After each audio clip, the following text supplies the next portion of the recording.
पश्चिमी एशिया की हालत चिंताजनक है। बीते 2-3 हफ्तों में जयशंकर जी ने और हरदीप पुरी जी ने इस विषय पर सदन को जरूरी जानकारी दी है। अब इस संकट को 3 सप्ताह से ज्यादा हो रहा है। इसका पूरे विश्व की अर्थव्यवस्था पर, लोगों के जीवन पर बहुत ही विपरीत असर हो रहा है। इसलिए पूरी दुनिया इस संकट के जल्द से जल्द समाधान के लिए सभी पक्षों से आग्रह भी कर रही है। अध्यक्ष महोदय, भारत के सामने भी इस युद्ध ने अप्रत्याशित चुनौतियां खड़ी कर दी हैं। ये चुनौतियां आर्थिक भी हैं, नेशनल सिक्योरिटी से जुड़ी भी हैं और मानवीय भी हैं। युद्धरत और युद्ध से प्रभावित देशों के साथ भारत के व्यापक व्यापारिक रिश्ते हैं। जिस क्षेत्र में युद्ध हो रहा है, वो दुनिया के दूसरे देशों के साथ हमारे व्यापार का भी एक महत्वपूर्ण रास्ता है। विशेष रूप से कच्चे तेल और गैस की हमारी जरूरतों का एक बड़ा हिस्सा यही क्षेत्र पूरा करता है। हमारे लिए ये रीजन एक और कारण से भी अहम है। लगभग 1 करोड़ भारतीय खाड़ी देशों में रहते हैं और वहां काम करते हैं। वहां समंदर में जो कमर्शियल शिप चलते हैं, उनमें भारतीय क्रू मेंबर्स की संख्या भी बहुत अधिक है। ऐसे अलग अलग कारणों के चलते भारत की चिंताएं स्वाभाविक रूप से अधिक है। इसलिए ये आवश्यक है कि भारत की संसद से इस संकट को लेकर एक मत और एकजुट आवाज दुनिया में जाए।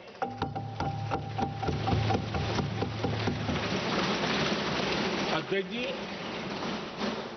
जब से ये युद्ध शुरू हुआ है, तब से ही प्रभावित देशों में हर भारतीय को जरूरी मदद दी जा रही है। मैंने खुद पश्चिम एशिया के ज्यादातर देशों के राष्ट्राध्यक्षों के साथ 2 राउंड फोन पर बात की है।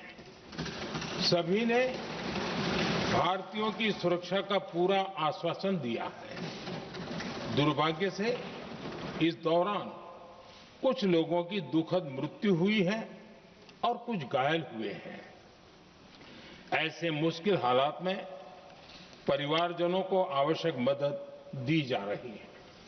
जो घायल है, उनका बेहतर इलाज सुनिश्चित कराया जा रहा है। अध्यक्ष जी, प्रभावित देशों में हमारे जितने भी मिशन हैं, वो निरंतर भारतीयों की मदद करने में जुटे हैं। वहां काम करने वाले भारतीय हो या फिर जो टूरिस्ट वहां गए हैं, सभी को हर संभव मदद दी जा रही है।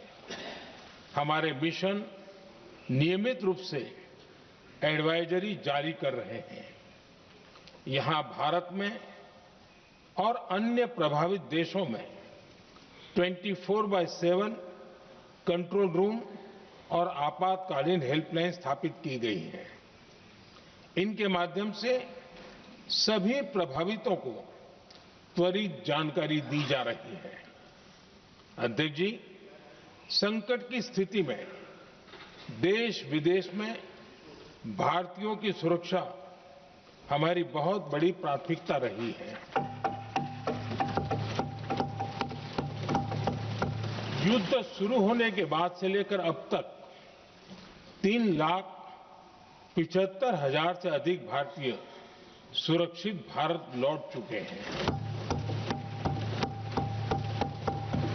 ईरान से ही अभी तक लगभग 1000 भारतीय सुरक्षित वापस लौटे हैं। इनमें 700 से अधिक मेडिकल की पढ़ाई करने वाले युवा हैं। खाड़ी देशों में भारतीय स्कूलों में हजारों विद्यार्थी पढ़ते हैं। सीबीएसई ने ऐसे सभी भारतीय निर्धारित परीक्षाओं को रद्द कर दिया है। इन बच्चों की पढ़ाई निर्बाध चलती रहे, इसके लिए सीबीएसई उचित कदम उठा रही है। यानी सरकार संवेदनशील भी है, सतर्क भी है और हर सहायता के लिए तत्पर भी है। माननीय अध्यक्ष जी, भारत में बड़ी मात्रा में कच्चा तेल, गैस और फर्टिलाइजर जैसी अनेक जरूरी चीजें हॉर्मुज स्ट्रेट के रास्ते से आती हैं। युद्ध के बाद से ही हॉर्मुज स्ट्रेट में जहाजों का आना जाना बहुत चुनौतीपूर्ण हो गया है। बावजूद इसके हमारी सरकार का ये प्रयास रहा है कि पेट्रोल, डीजल और गैस की सप्लाई बहुत ज्यादा प्रभावित न हो। देश के सामान्य परिवारों को परेशानी भी कम से कम हो, इस पर हमारा फोकस रहा है। हम सभी जानते हैं, देश अपनी जरूरत की 60% एलपीजी आयात करता है। इसकी सप्लाई में अनिश्चितता के कारण सरकार ने एलपीजी के डोमेस्टिक उपयोग को प्राथमिकता दी है। साथ ही एलपीजी के देश में ही उत्पादन को भी बढ़ाया जा रहा है। पेट्रोल, डीजल की सप्लाई पूरे देश में सुचारू रूप से होती रहे, इस पर भी लगातार काम किया गया है। अध्यक्ष जी, आज की इन परिस्थितियों में एनर्जी सिक्योरिटी को लेकर बीते एक दशक में उठाए गए कदम और भी प्रासंगिक हो गए हैं। भारत ने बीते 11 वर्षों में अपनी एनर्जी इंपोर्ट का डाइवर्सिफिकेशन किया है। पहले क्रूड ऑयल, एलएनजी, एलपीजी ऐसी एनर्जी जरूरतों के लिए 27 देशों से इंपोर्ट किया जाता था। वहीं आज भारत 41 देशों से एनर्जी इंपोर्ट करता है। अध्यक्ष जी, बीते दशक में भारत ने संकट के ऐसे ही समय के लिए कच्चे तेल के भंडारण को भी प्राथमिकता दी है। आज भारत के पास 53 लाख मीट्रिक टन से अधिक का स्ट्रेटेजिक पेट्रोलियम रिजर्व है और 65 लाख मीट्रिक टन से अधिक के रिजर्व की व्यवस्था पर देश काम कर रहा है। हमारी तेल कंपनियों के पास जो रिजर्व रहता है वो अलग है। बीते 11 वर्षों में हमारी रिफाइनिंग कैपेसिटी में भी उल्लेखनीय वृद्धि हुई है। अध्यक्ष जी, सरकार अलग अलग देशों के सप्लायर्स के साथ भी लगातार संपर्क में है। प्रयास ये है कि जहां से संभव हो वहां से तेल और गैस की सप्लाई होती रहे। भारत सरकार गल्फ और आसपास के शिपिंग रूट्स पर निरंतर नजर बनाए हुए है। हमारा प्रयास है कि तेल हो, गैस हो, फर्टिलाइजर हो, ऐसे हर जरूरी सामान से जुड़े जहाज भारत तक सुरक्षित पहुंचे। हम अपने सभी वैश्विक सहयोगियों के साथ निरंतर संवाद कर रहे हैं ताकि हमारे मैरीटाइम कॉरिडोर सुरक्षित रहे। ऐसे प्रयासों के कारण बीते दिनों हॉर्मुज स्ट्रेट में फंसे हमारे कई जहाज भारत आए भी हैं। अध्यक्ष जी, संकट के इस समय में देश की एक और तैयारी भी बहुत काम आ रही है। पिछले 10-11 साल में इथेनॉल के उत्पादन और उसकी ब्लेंडिंग पर अभूतपूर्व काम हुआ है। एक दशक पहले तक देश में सिर्फ 1-1.5% इथेनॉल ब्लेंडिंग कैपेसिटी थी। आज हम पेट्रोल में 20% इथेनॉल ब्लेंडिंग के करीब पहुंच रहे हैं। इसके कारण प्रति वर्ष करीब 4.5 करोड़ बैरल कम ऑयल इंपोर्ट करना पड़ रहा है। ऐसे ही रेलवे के बिजलीकरण से भी बहुत बड़ा फायदा हो रहा है। अगर रेलवे का इतना बिजलीकरण न होता तो हर साल करीब 180 करोड़ लीटर डीजल अतिरिक्त लगता। ऐसे ही हमने मेट्रो का नेटवर्क बढ़ाया है। 2014 में जहां देश में मेट्रो नेटवर्क 250 किलोमीटर से भी कम था, आज ये बढ़कर करीब 1100 किलोमीटर हो गया है। हमने इलेक्ट्रिक मोबिलिटी पर बहुत अधिक बल दिया। केंद्र सरकार ने राज्यों को 15,000 इलेक्ट्रिक बसें चलाने के लिए दी हैं। आज जिस स्केल पर वैकल्पिक ईंधन पर काम हो रहा है, उससे भारत का भविष्य और सुरक्षित होगा।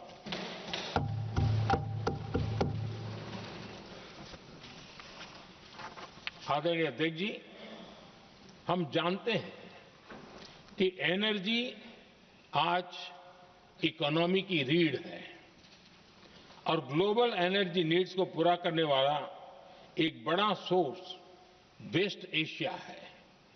स्वाभाविक है कि दुनिया भर की अर्थव्यवस्था वर्तमान संकट से प्रभावित हो रही है और भारत पर इसका कम से कम दुष्प्रभाव हो, इसके लिए निरंतर प्रयास किए जा रहे हैं। सरकार इसके शॉर्ट टर्म, मीडियम टर्म और लॉन्ग टर्म ऐसे हर असर के लिए एक रणनीति के साथ काम कर रही है। आज भारत की इकोनॉमी के फंडामेंटल्स मजबूत है। इससे भी देश को बहुत मदद मिली है। हम हर सेक्टर के स्टेक होल्डर्स के साथ चर्चा कर रहे हैं। जहां भी जरूरत है उस सेक्टर को आवश्यक सपोर्ट दिया जा रहा है। भारत सरकार ने एक इंटर मिनिस्ट्रियल ग्रुप भी बनाया है। ये ग्रुप हर रोज मिलता है और हमारे इंपोर्ट एक्सपोर्ट में आने वाली हर दिक्कत का आकलन करता है और ये ग्रुप आवश्यक समाधान पर भी निरंतर काम करता है। मुझे पूरा भरोसा है कि सरकार और इंडस्ट्री के साझा प्रयासों से हम परिस्थितियों का बेहतर सामना कर पाएंगे। माननीय अध्यक्ष जी, एक बड़ा सवाल ये है कि युद्ध का खेती पर क्या प्रभाव होगा। देश के किसानों ने हमारे अन्न के भंडार भर रखे हैं, इसलिए भारत के पास पर्याप्त खाद्यान्न है। हमारा ये भी प्रयास है कि खरीफ सीजन की ठीक से बुआई हो सके। सरकार ने बीते सालों में आपात स्थिति से निपटने के लिए खाद की पर्याप्त व्यवस्था भी की है। अतीत में भी हमारी सरकार ने दुनिया के संकटों का बोझ किसानों पर नहीं पड़ने दिया था। कोरोना और उस समय के उद्योग के दौरान उस समय भी ग्लोबल सप्लाई चेन में डिस्ट्रप्शन आ गई थी। दुनिया के बाजार में यूरिया की एक बोरी 3,000 रुपये तक पहुंच गई, लेकिन भारत के किसानों को वही बोरी 300 रुपये से भी कम कीमत में उपलब्ध कराई गई। अध्यक्ष जी, देश के किसानों को इस प्रकार के संकटों से बचाने के लिए भी बीते वर्षों में अनेक कदम उठाए गए हैं। पिछले एक दशक में देश में 6 यूरिया प्लांट शुरू किए गए हैं।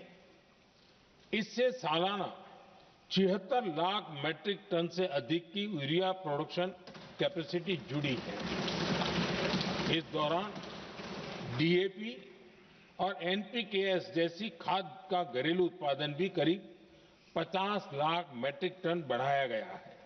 इतना ही नहीं, तेल और गैस की तरह खाद के आयात को भी डाइवर्सिफाई किया गया है। ऐसे ही डीएपी और एनपीके के आयात के लिए भी हमने अपने विकल्पों को विस्तार किया है। अध्यक्ष जी, सरकार ने देश के किसानों को made in India nano urea का विकल्प भी दिया है। सरकार किसानों को प्राकृतिक खेती के लिए भी प्रोत्साहित कर रही है। पीएम कुसुम योजना के तहत किसानों को 22 लाख से ज्यादा सोलर पंप दिए गए हैं। इससे भी डीजल पर उनकी निर्भरता कम हुई है। मैं सदन के माध्यम से देश के किसानों को विश्वास दिलाता हूं कि सरकार किसानों की हर संभव मदद करती रहेगी। आदरणीय अध्यक्ष जी, युद्ध का एक बहुत बड़ा चैलेंज ये भी है कि भारत में गर्मी का मौसम शुरू हो रहा है। आने वाले समय में बढ़ती गर्मी के साथ बिजली की डिमांड बढ़ती जाएगी। फिलहाल देश के सभी पावर प्लांट्स के पर्याप्त कोल स्टॉक्स उपलब्ध है। भारत ने लगातार दूसरे साल 100 करोड़ टन कोयला उत्पादन करने का रिकॉर्ड बनाया है।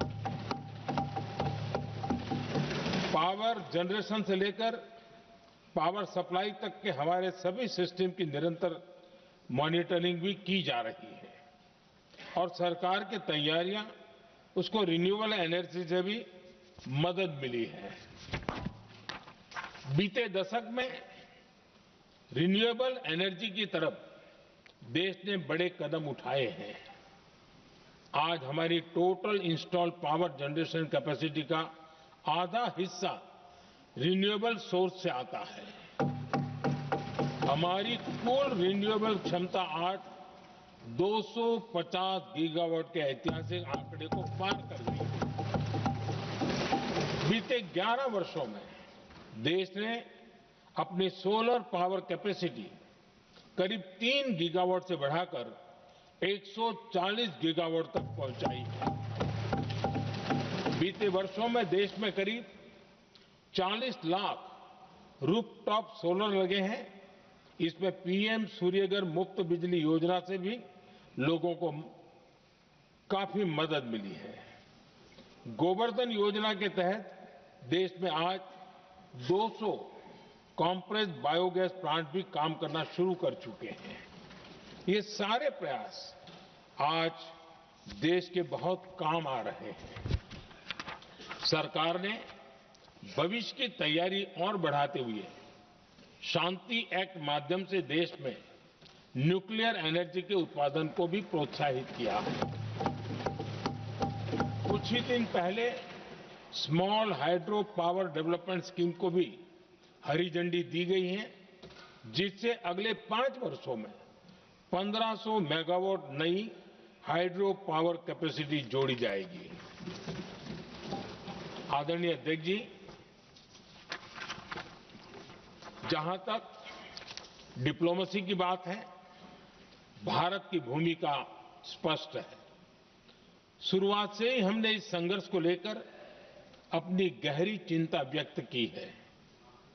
मैंने स्वयं भी पश्चिम एशिया की सभी संबंधित नेताओं से बातचीत की है। मैंने सभी से तनाव को कम करने और इस संघर्ष को खत्म करने का आग्रह किया है। भारत ने नागरिकों, एनर्जी और ट्रांसपोर्ट से जुड़े इंफ्रास्ट्रक्चर पर हमलों का विरोध किया है।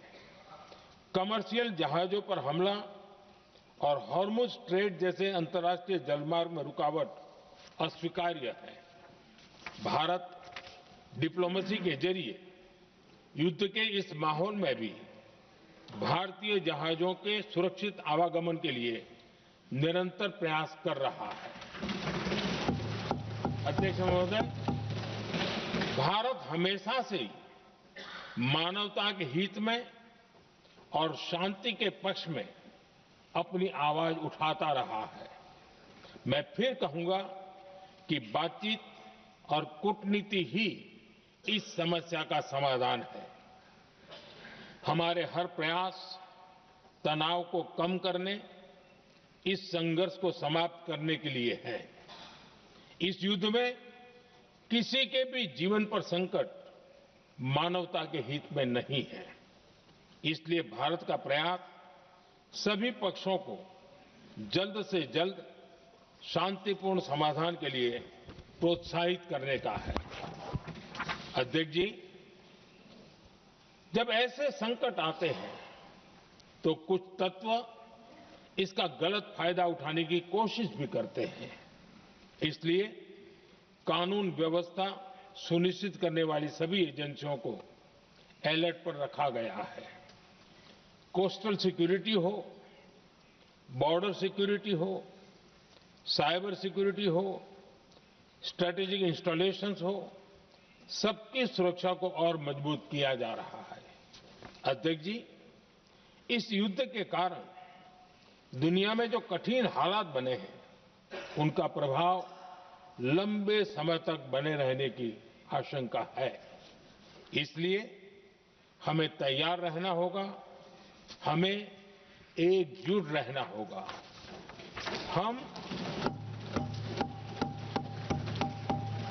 हम कोरोना के समय भी एकजुटता से ऐसी चुनौतियों का सामना कर चुके हैं। अब हमें फिर से उसी तरह तैयार रहने की आवश्यकता है।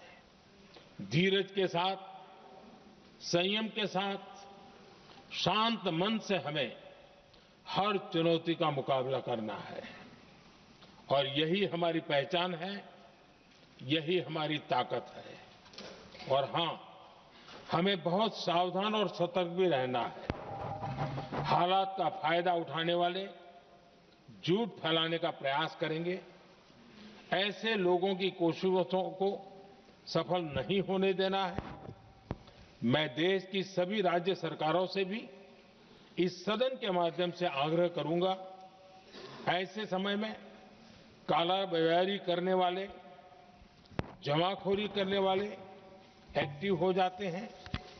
इसके लिए कड़ी मॉनिटरिंग जरूरी है। जहां से भी ऐसी शिकायतें आती हैं, वहां त्वरित कार्रवाई होनी चाहिए। देश की हर सरकार और देश का हर नागरिक जब मिलकर चलेंगे तो हम हर चुनौती को चुनौती दे सकते हैं। इसी आग्रह के साथ मैं अपना वक्तव्य समाप्त करता हूं।